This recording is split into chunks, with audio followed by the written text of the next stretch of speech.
Hi guys, welcome to my channel. Today we're gonna talk about watches.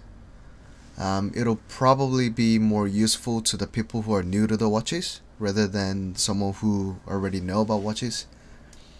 So number one, we're gonna talk about the movements of the watches.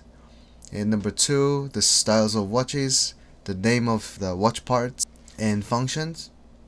Number three, we're gonna talk about the brands and the models of watches that you can start your love with. So let's get to it.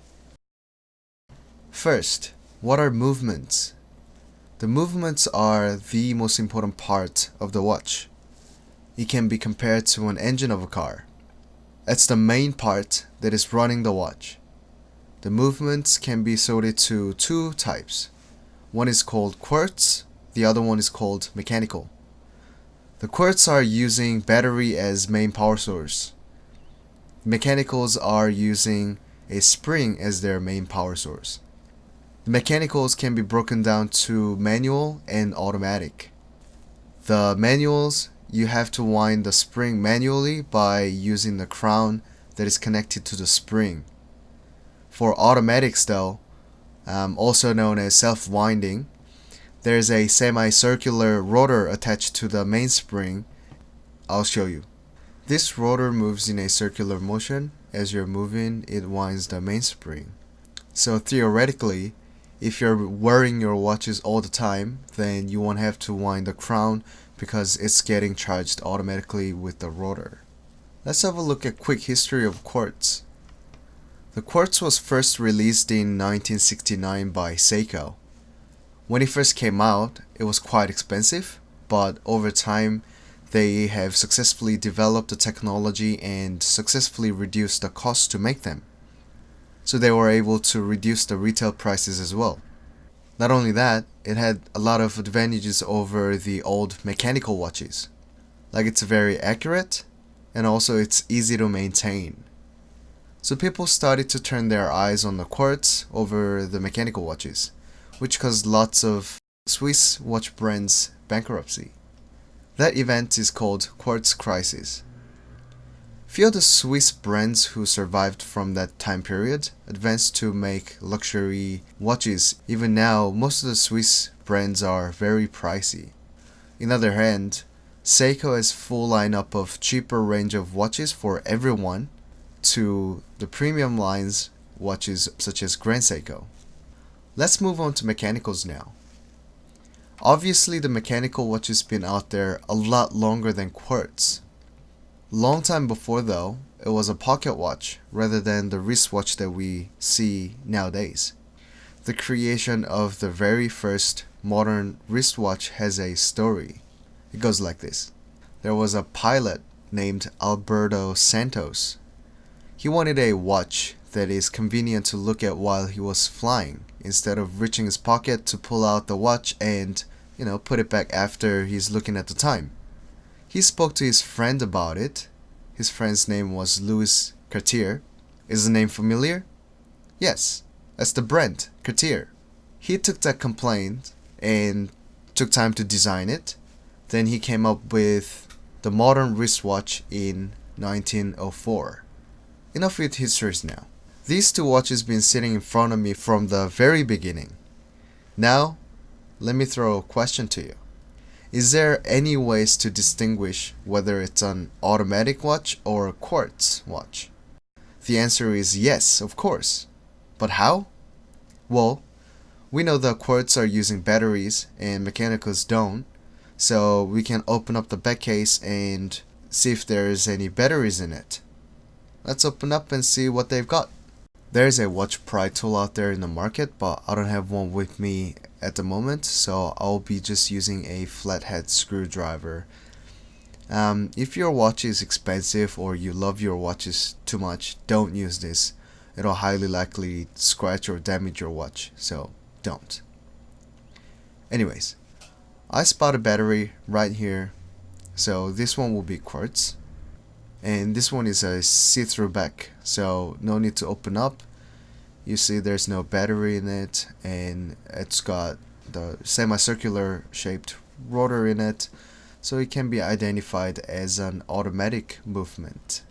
Then some of you might ask, is there any smarter and clean ways of figuring it out? The answer is, again, yes, there is. And this is a lot faster, easier, and there's no risk of damaging your watches. You just need to look at them. This one is a chronograph watch. I'll explain more detail about it later when I'm talking about the functions of watches, but simply it means it's got stopwatch function. This long hand moves when the chronograph is on.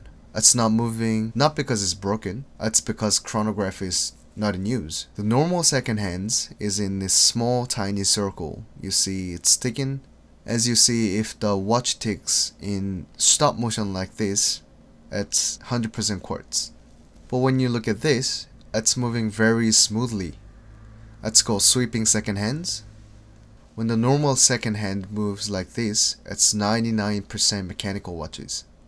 The reason why I subtracted a percent is because there are few quartz watches that have sweeping second hands, like Precisionist from the company Blova and Spring Drive from Seiko. But like I said, these are very, very few cases. So 99% of the time you can tell whether the watch is quartz or mechanical by looking at their second hands. Now, some of you might ask at this point, then which one is better movement between quartz and automatic? Well, I'd say when you look at the necessity and practicality, the quartz are way better. Why? Like I said earlier, it's cheaper, easier to maintain, and easier to use. It's frightfully accurate. Talking about the accuracy of the watch, there's an institution called COSC, and they have very specific standards and tests. One of the standards required to get certified is to have the daily error under between -4 to +6 seconds. When it passes the tests and gets certified, we call them a chronometer watch.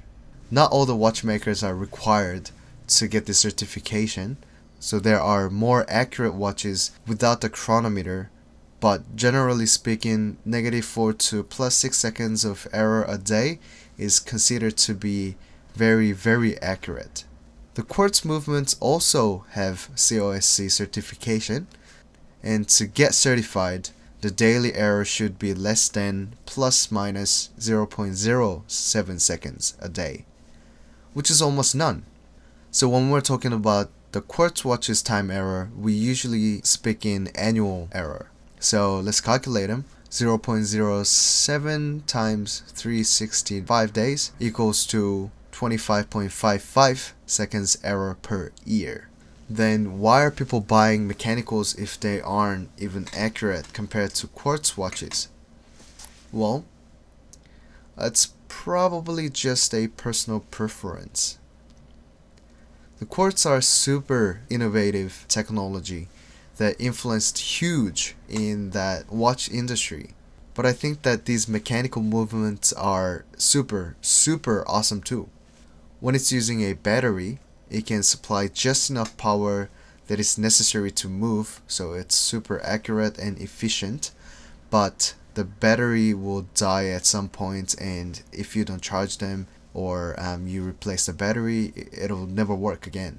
Just like smartphone, you gotta charge it all the time, and I don't know if you all do, but for me, if the battery goes under somewhere about 30%, I get very nervous. But think about a smartphone that is running without the battery. How cool is that and practical is that? You won't ever have to worry about charging them. The mechanical watches are like that, except it tells you time only. Depending on the brand and the model, some of the watches have day, date, month, moon phase, day and night functions as well. Of course, more functions meaning more parts and more labor and more calculation needed, so the price will go through the roof.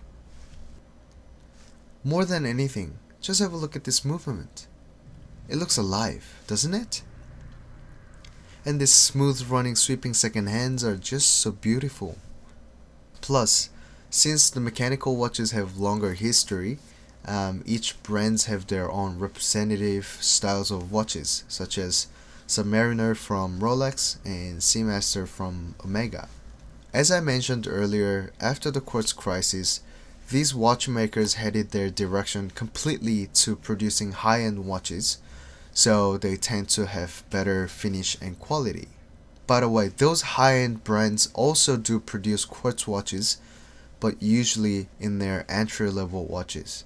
That's basically almost all the basics about the watch movements. When I didn't know about the watches before, I've always got confused about the term automatic.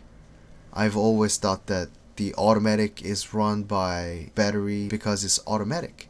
As I was getting to know about the watches as time goes, I realized that when you move the watch, the rotor automatically winds the spring, so that's why it's called the automatic. So hopefully this video provided at least some useful information, and if there's anything that is misleading or to improve, please leave the comments below. And if there's anything that you'd like to talk about or to ask, please also leave the comments below. I'll respond to you as soon as possible. In the next video, we'll discuss about the styles of watches, name of each parts of the watches, and the functions. Thank you for watching the video and hope to see you again soon. Bye.